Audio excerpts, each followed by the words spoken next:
अवधूत चिंतन श्री गुरुदेव दत्त। जय जय रघुवीर समर्थ। या विश्वामध्ये सर्वात जर मोठा कोणता धर्म असेल ना, तर तो धर्म आहे खरा तो एकची धर्म, जगाला प्रेम अर्पावे। सर्वांना ही कविता म्हणा किंवा चांगली रचना म्हणा, बघा साने गुरुजींनी सर्वांना सांगितलं की खरा तो एकची धर्म आहे ना, जगाला प्रेम अर्पावे, हाच खरा धर्म आहे। पण आजचा तरुण बघा हा धर्म मानत नाही। बघा खरं बोलणं, बघा तू कधीच पैशाच्या पायी या लोभाच्या पायी खरं बोलणं तो विसरून गेला आहे। आणि जगावर प्रेम करायचं काय, तर स्वतःच्या मुलाबाळांवर बायकोवर सुद्धा त्याचं प्रेम राहिलेलं नाही आहे। म्हणून घरामध्ये बघा संकट निर्माण होतात, भांडणं तयार होतात, स्वतःच्या कुटुंबाला सुद्धा किती त्रास देत आहे। म्हणून समर्थांनी सांगितलेलं आहे, जर आपलं कुटुंब व्यवस्थित राहत नसेल, जर आपल्यामुळं दुसऱ्याला त्रास होत असेल, तर त्या जीवनाचा काही फायदा आहे का? जर या कलियुगामध्ये जन्माला येऊन आपण जर भगवंताचं नामस्मरण करत नसू, तर आपण कितीही पैसा कमवा, कितीही धन कमवा, त्याच्यात अर्थ आहे का? काहीच नाही। म्हणून समर्थांनी या मनुष्याला बघा एक देणगी दिलेली आहे, ती कोणती बरं? बघा या जगामध्ये या विश्वामध्ये महान संत होऊन गेले। बघा संत ज्ञानेश्वर माऊली तुकाराम महाराज, बघा समर्थ रामदास स्वामी, स्वामी विवेकानंद, बघा यांनी जगाला प्रेमच दिलं ना, प्रेम कसं करावं हे शिकवलं।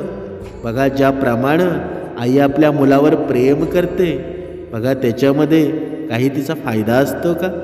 कधीच नसतो। त्याप्रमाणेच संतांनी या जगाला प्रेम करायला शिकवलं। म्हणून बघा खरा तो एकची धर्म, जगाला प्रेम अर्पावे। या जगामध्ये जर काही सत्य असेल ना, तर ते खरं बोलणं आहे। आणि तो खरं बोलणं म्हणजे काय? म्हणजे दुसऱ्याच्या चेहऱ्यावर आनंद निर्माण करणं, बघा दुसऱ्याला प्रेम देणं, त्याच्याकडून प्रेम घेणं। पण असा आजचा माणूस करतो का? अजिबात करत नाही।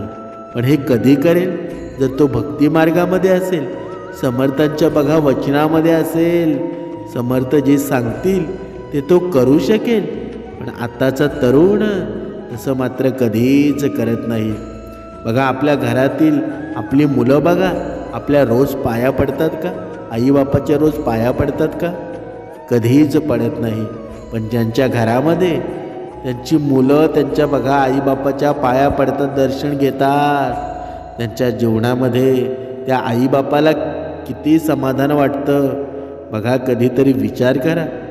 पण जेव्हा आपली मुलं बघा आपल्या हाताच्या बाहेर जातात, तेव्हा त्या आईबापाला किती दुःख निर्माण होतं। काही मुलं अशी आहेत की आईबापाचं ऐकत तर नाहीच, पण आईबापाच्या तोंडावर शिवीगाळ सुद्धा करतात। म्हणून प्रत्येक आईबापाने एक लक्षात घ्यायला हवं की जोपर्यंत आपली मुलं असतात, सद्गुण मार्गावर जात नाही, तोपर्यंत ह्या अशाच गोष्टी चालत राहणार आहेत, हे दुर्गुण विचार येतच राहणार आहेत। भक्ती मार्गामध्ये माणसाचं मन का लागत नाही, उपासनेमध्ये मन का लागत नाही, याचं उत्तर या निरूपणामध्ये मिळणार आहे। बघा जेव्हा आपण भक्ती मार्गामध्ये लागतो, समर्थांनी दिलेली उपासना करतो, श्रवण करतो, हप्त्यातून 2-2.5 तास श्रवण करतो, पण त्याचा सर्व फायदा आपल्याला होतो का? हा प्रत्येकाच्या मनातील हा प्रश्न आहे। पण बघा जेव्हा आपण कोणतीही गोष्ट फायद्यासाठी करतो, तेव्हा मात्र आपल्या मनामध्ये अहंकार निर्माण होत असतो। पण जी गोष्ट आपण फायद्यासाठी करत नाही, तेव्हा अहंकार कधीच निर्माण होत नाही। म्हणून समर्थांनी सांगितलेले आहे की भक्ती ही फायद्यासाठी कधीच करायची नसते, कारण परमेश्वराने आपल्याला जन्माला घातलं आहे ना। बघा ते ऋण कुठेतरी फेडावं म्हणून ही भक्ती करायची आहे. आणि बघा, येणाऱ्या मृत्यूनंतर येणारी संकट, खरं आयुष्य तेच आहे. इथे आपण या मृत्यू लोकामध्ये जन्मलो. बघा, जर हे जन्मलो आहोत ना, तर बघा, हे धन कमवण्यासाठी देवाने आपल्याला दात दिले, तोंड दिला आहे ना, तर त्याच्यासाठी अन्नसुद्धा त्यानेच बनवलेलं आहे. म्हणून त्याची चिंता नसावी. आपोआप सर्व गोष्टी घडतील. तुम्ही कामसुद्धा कराल आणि पैसासुद्धा तुमच्याकडे येऊन जाईल. पण परमेश्वराचं नाम घेणं सोडू नका. पण जेव्हा माणूस भक्ती मार्गामध्ये येतो तेव्हा फक्त एक गोष्ट घेऊन येतो की मला धन प्राप्ती व्हावी, मी श्रीमंत व्हावा. पण अशा गोष्टी जर भक्ती मार्गामध्ये जर तुम्ही घेऊन येत असाल तर बघा, समर्थ रामदास स्वामी संत होऊन गेले. बघा, संत ज्ञानेश्वर माहुली संत होऊन गेले. बघा, असे अनेक संत होऊन गेले. यांनी बघा, यांचा इतिहास बघा, यांनी पैशाची कधी हाव केली का? की मला पैसा पाहिजे, कोणाकडून पैसे मागितले का? मग आपल्याला का समजत नाही की भक्ती म्हणजे पैसा नव्हे. भक्ती करून पैसा येत नाही. पैसा येण्यासाठी काम करावं लागतं. या गोष्टीचं आपल्याला कुठेतरी लक्षात घ्यायला हवं. पण समर्थ सांगत आहेत की या माणसाचं जीवन आता असं झालं आहे की बघा, नुसता तळतळाट घेत असतो.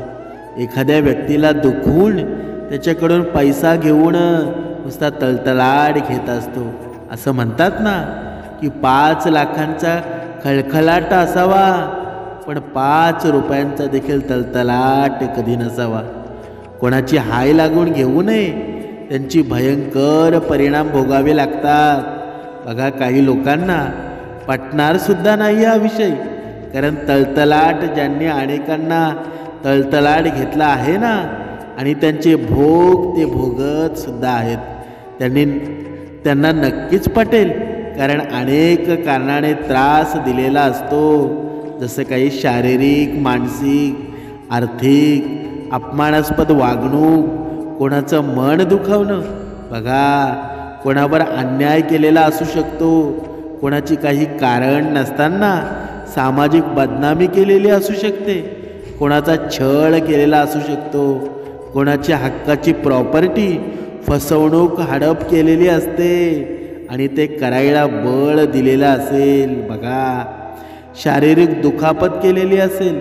शारीरिक दुखापत केलेली असून विश्वासातील व्यक्तीने घेतलेला गैरफायदा, ज्याने उपकार केले असतील पण आपल्या स्वार्थासाठी त्याच्याच पाठीत खंजीर खुपसला असेल.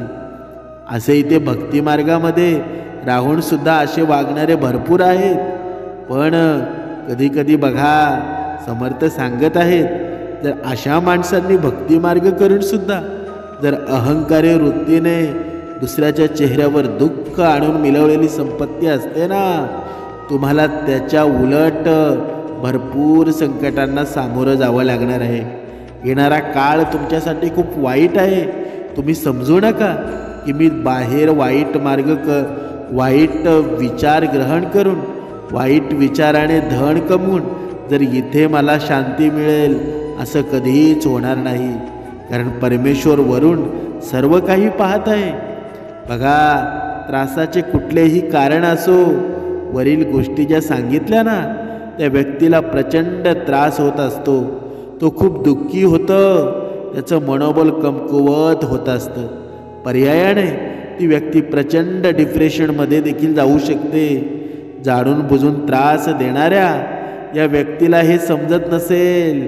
पर्यायाने ज्या व्यक्तीला त्रास झालेला असतो ना, त्या व्यक्तीकडून चमत्कार कधीच होत नाही, किंवा देव देखील शाप देत नाही, किंवा काठीने मारत नाही. पण त्या दुखावलेल्या व्यक्तीकडून तेजस्वी नकारात्मक ऊर्जा शक्ती निघते आणि त्या समोरच्या व्यक्तीमध्ये शोषली जाते. मग समोरच्या व्यक्तीला बघा, आपण म्हणतो हाय लागते, त्यालाच तलतलाट असं म्हणतात. म्हणून प्रत्येकाने लक्षात ठेवा, तुम्हाला संपत्ती कुठून कमी भेटली तरी चालेल. तुम्ही जे काम करता ना, 100 रुपये भेटण्याच्या ऐवजी 50 रुपये भेटले तरी चालतील, पण ते तुमच्या घामाचे असावेत. कारण या जगामध्ये तुम्ही जे वर वर श्रीमंती झालेली पाहता ना, तुम्हाला असं वाटतं समोरच्यानी गाडी घेतली, बंगला घेतला, पण त्याची संपत्ती कुठून येते ते आपल्यालाच समजत नाही. मग आपण सुद्धा देवाला साकडं घालतो, परमेश्वरा मला संपत्ती येऊ दे.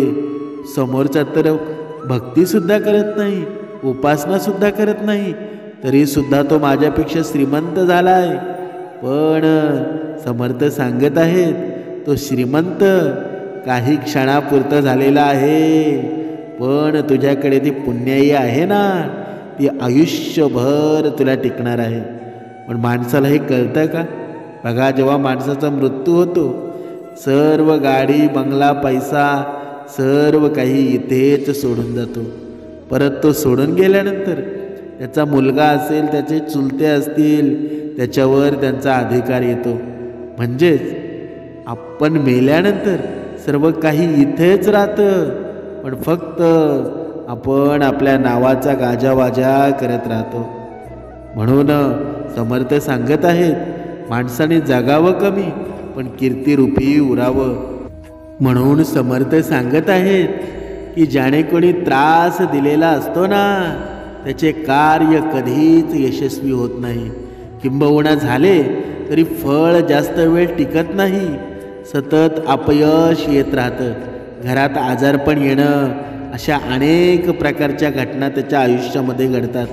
बघा, आपण कितीही खरे आहोत, किती खोटारडे आहोत, हे फक्त आपल्याला माहीत असतं. म्हणून आपल्या अंतरात्म्याला आपल्याबद्दल सगळ्या गोष्टी माहीत असतात. म्हणून समोरच्याचं मन दुखावणं जाणं म्हणजेच पाप लागणं आहे. त्याची परतफेड शक्यतो या जन्मात करावी, म्हणजेच पाप लागतं. तुम्ही आस्तिक किंवा नास्तिक, चांगल्या वाईट गोष्टींचा हिशोब व्याजासह परत करावाच लागतो. मी एका पुस्तकात वाचलं होतं. बघा, राजा धृतराष्ट्राचे 100 पुत्र युद्धामध्ये मरण पावले.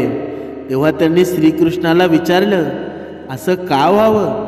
संबंध जीवनामध्ये मी असं कोणतंही महापाप केलं नाही, त्याचा परिणामस्वरूप सर्वच्या सर्वच पुत्रांचा मृत्यू आणि आपल्या डोळ्यासमोर पाहून त्यांचे दुःख सोसावणे माझे नशिबी यावं.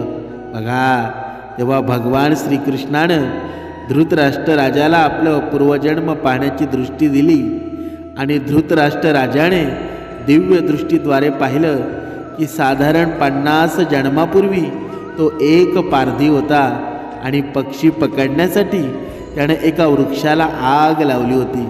आग लागताच बरेचसे पक्षी उडून गेले, मात्र आगीची जळून लागल्यानं कित्येक पक्षी आंधळे झाले होते.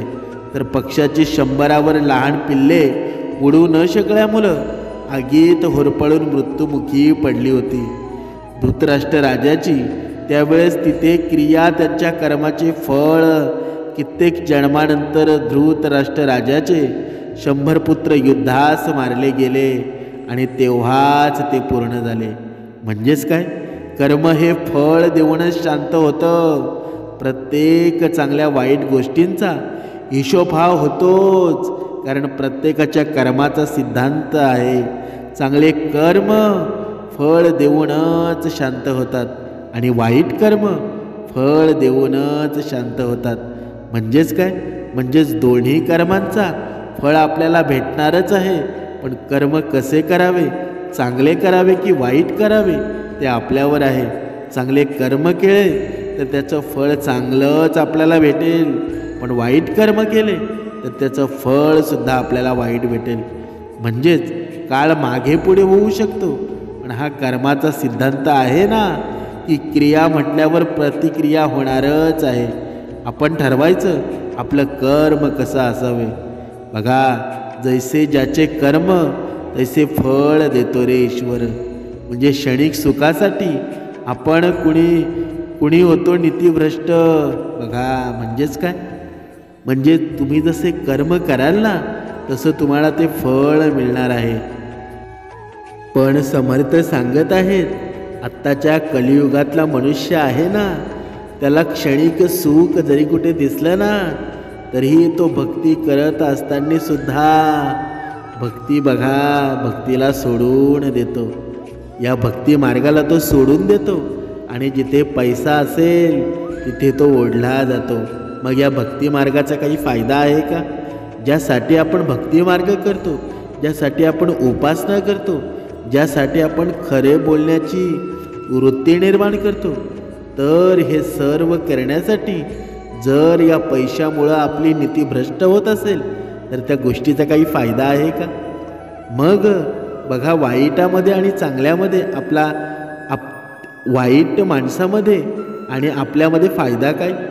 काही फरक आहे का? काहीच फरक नाही. म्हणून समर्थ सांगत आहेत, परमेश्वर असतो ना, प्रत्येक वेळी या मनुष्याची, या भक्ताची परीक्षा घेत असतो. पण या भक्ताने किती सत्यामध्ये उतरावं हे त्याच्यावर अवलंबून असतं. पण मनुष्य जीवनामध्ये दुःख आल्यानंतर दोष मात्र परमेश्वराला देतो आणि या भक्ती मार्गामधून निघून जातो. परत त्याची अवस्था असते ती पहिल्यासारखीच होऊन जाते. म्हणून समर्थ सांगत आहेत, आपल्या जीवनामध्ये बदल घडवायचा असेल तर भक्ती मार्गामध्ये या, परमेश्वराचं नाव घ्या. तुम्हाला आवडत असेल त्या देवाचं नाव घ्या. असं ठराविकच नाही की समर्थांचं नाव घ्या, या देवाचं नाव घ्या. कारण हे 33 कोटी देवांपैकी कोणत्याही देवाचं नाव घेतलं तरी चालेल. पण परमेश्वराच्या नावाशिवाय हे जीवन मात्र जगू नका. कारण या जगामध्ये काही सत्य असेल ना तर तेच सत्य आहे. म्हणून परमेश्वराचं नाव या वैखरीमध्ये ठेवा, ते तुम्हाला तारणारच आहे. म्हणून समर्थांनी सांगितलेलं आहे की मनुष्याला जोपर्यंत समजत नाही कोणावर विश्वास ठेवायचा किंवा कोणावर नाही ठेवायचा, तोपर्यंत मनुष्याच्या बघा मागे संकट लागतच राहतात. म्हणून बघा, समर्थ सांगत आहेत, बघा, एका पर्वतावर एक गिधाड राहत होता. तो म्हातारा होताच, पण त्याचबरोबर तो आंधळासुद्धा होता. म्हणून त्या झाडावर राहणारे सर्व पक्षी थोडे थोडे करून त्या म्हाताऱ्या गिधाड्याला अन्न देत असत. म्हातारा गिधाडसुद्धा त्याच्या जीवनातील अनुभव त्या पक्ष्यांना सांगून त्या सर्व पक्ष्यांना तो एक माननीय आणि आदरपूर्वक असा पक्षी बनला होता. आणि अशा प्रकारे त्या झाडावरील वातावरण खूप सुखमय होतं. बघा, एके दिवशी एक बोका त्या पक्ष्याच्या पिल्लांना खाण्यासाठी त्या झाडावर चढला आणि बोक्याला पाहून सर्व पक्षी घाबरतात आणि जोरजोराने ओरडू लागतात. सर्व पक्ष्यांचा आवाज ऐकून गिधाडानं विचारलं, कोण आहेस तू? गिधाडाचा आवाज ऐकून तो बोका घाबरला. तो विचार करू लागला, मी लालसेपोटी हे कुठे आलो आहे? इथे तर हा भयंकर मोठा गिधाड आहे. याच्या समोर माझं प्राण बिलकुल टिकणार नाही. जर याला समजलं की मी इथे पक्ष्यांची पिल्ले खाण्यासाठी आलो आहे तर मग हा गिधाड मला सोडणार नाही. बघा, समर्थ सांगतात की जेव्हा मृत्यू समोर पाहून बोक्यानं कपटी बुद्धी वापरण्याचा निर्णय घेतला आणि त्या गिधाड्याला प्रणाम करत म्हणाला, हे गिद्ध महाराज, मी एक बोका आहे. बोक्याचं नाव ऐकताच गिधाड त्याच्यावर ओरडला आणि त्याला म्हणाला, हे दुष्ट, तू इथे येण्याची हिंमत कशी केलीस? तुला माहीत नाही का, या वृक्षाची सर्व काळजी मी घेतो. या गिधाड ओरडल्यावर तो बोका खूपच घाबरला आणि त्याने ताबडतोब त्याच्या कपट बुद्धीचा वापर केला आणि एकदम तो गिधाडाच्या चरणात पडला आणि म्हणाला, महाराज, माझं म्हणणं ऐकून तर घ्या आणि त्यानंतर जर तुम्हाला वाटत असेल की तुम्ही मला मारावं तर तुम्ही खुशाल मला मारू शकता. बघा, गिधाड म्हणाला, हे दुष्ट मांजरा, तू इथे कशासाठी आला आहेस? बोका म्हणाला, महाराज, मी नित्य नेमानं गंगास्नान करतो. आता मी मांस खाणे सोडून दिला आहे. मी माझ्या इंद्रियांवर पूर्णपणे ताबा मिळवला आहे आणि मी ब्रह्मचर्य व्रताचे पाळणसुद्धा करत आहे. मी अनेक पक्ष्यांकडून तुमच्याबद्दल खूप कौतुक ऐकलं आहे आणि मी तुमच्याकडे धर्माच्या 4 गोष्टी ऐकण्यासाठी इथे तुमच्याकडे आलो आहे. महाराज, मी तुमचा सेवक आहे. श्रद्धा भावनेने मी तुमच्या जवळ आलो आहे आणि म्हणूनच तुम्ही तुमची कृपा माझ्यावर ठेवा. बघा तो गिधाड त्या बोक्याला म्हणत आहे, हे बोक्या, तू तर मांसभक्षी आहेस आणि या झाडावर पक्ष्यांची छोटी छोटी पिल्लं राहतात. मी त्या सर्व पिल्लांचे रक्षण करतो आणि म्हणूनच तू इथून निघून जा. तुझ्यात आणि माझ्यामध्ये मैत्री होऊ शकत नाही. असं म्हणतात ना की ज्याचं कपटी वागणं आपल्याला माहीत आहे त्याच्यासोबत मैत्री करणं हे नेहमी धोकादायक असतं. बघा त्या बोक्यानं गिधाडाला विश्वास देण्यासाठी सांगितलं, महाराज, मी धर्मात्मा माणसाकडून ऐकलं आहे की अहिंसाच सर्वात मोठा धर्म आहे आणि म्हणूनच मी मांस भक्षण करणं सोडून दिलं आहे. मी फक्त फळे खाऊनच माझा उदरनिर्वाह करत असतो. आज मला तुमचं दर्शन झालं त्यामुळं माझं जीवन धन्य झालं आहे. कारण सत्पुरुषांचं दर्शन खूपच नशिबाने मिळतो. कृपया तुम्ही मला तुमच्या चरणामध्ये राहण्याची जागा द्या. बघा अशा प्रकारे त्या बोक्याच्या गोड गोड बोलण्यावर गिधाडानं विश्वास ठेवला आणि त्याला त्याचा मित्र बनवला आणि त्याच दिवसापासून तो बोका त्याच झाडावर राहू लागला आणि काही दिवस असेच निघून गेले. त्यानंतर तो बोका गिधाडाचा खूपच जास्त विश्वासू बनला.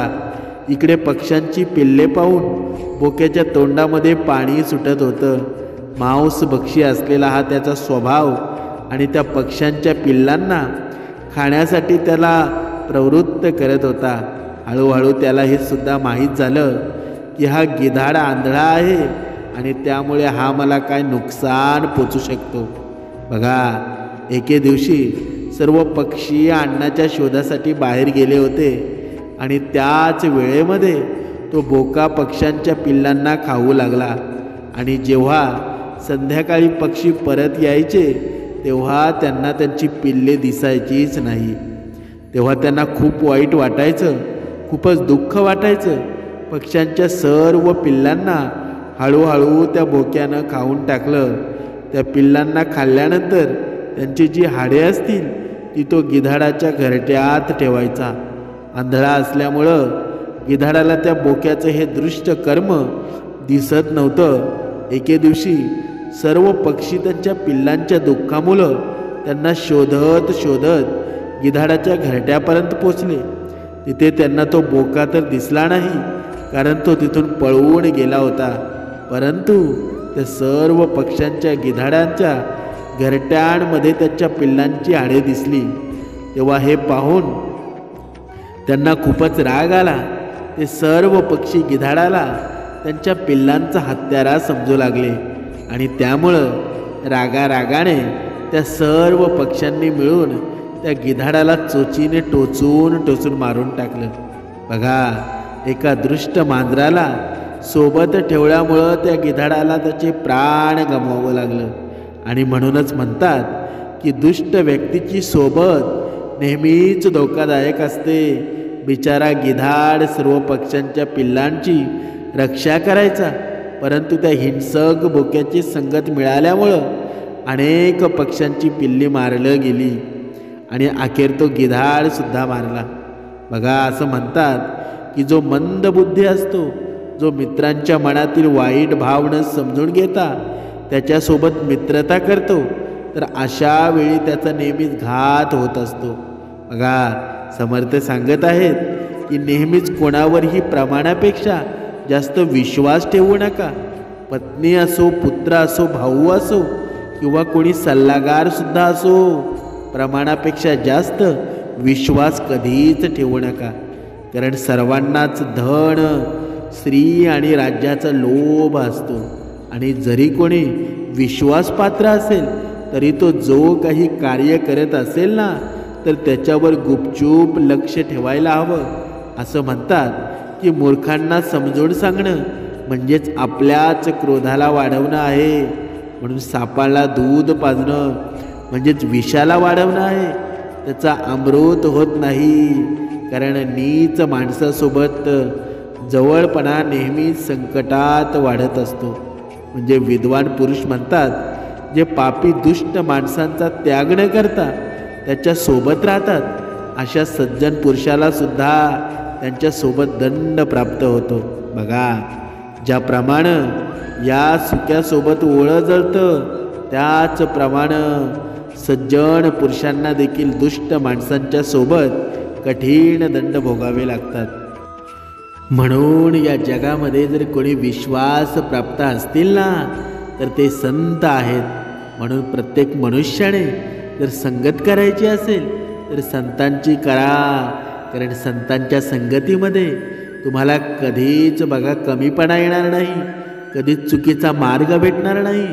जो मार्ग भेटेल ना, तो तुमच्या हिताचाच भेटेल, तुमची समृद्धीच होणार. तुमच्या मार्गामध्ये कधीच काटे येणार नाही, कारण संत जिथे पाऊल टाकतात ना, तिथे फुलांनी रस्ता भरूनच जातो. म्हणजेच काय? म्हणजेच बघा, म्हणून आपल्या जीवनामध्ये चांगले मित्र जोडा, संत संगतीमधले मित्र जोडा. कारण या जगामध्ये अवगुण तर भरपूर भरलेला आहे, पण चांगल्या गोष्टी खूप कमी आहेत. ज्या चांगल्या गोष्टी आपल्याला ओळखता आल्या ना, तर हे जीवन आपण चांगल्या पद्धतीने जगू शकतो, एकदम सद्गुण मार्गाने जगू शकतो. आणि हे सद्गुण मार्ग आहे कुठे? तर हे सद्गुण मार्ग आहे समर्थांच्या या भक्ती मार्गामध्ये, समर्थांच्या या वचनामध्ये. समर्थांनी जे जे आपल्याला सांगितलं आहे, परश्री परधन, बघा, या गोष्टींचा त्याग केला पाहिजे, हेच आपल्यासाठी योग्य आहे.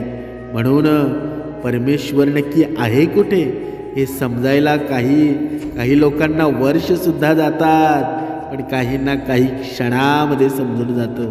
बघा, ज्याप्रमाणे चांगदेव बघा एवढे तपश्चर्या करून सुद्धा मुक्ताई पुढे कमी झाले ना. म्हणजेच काय?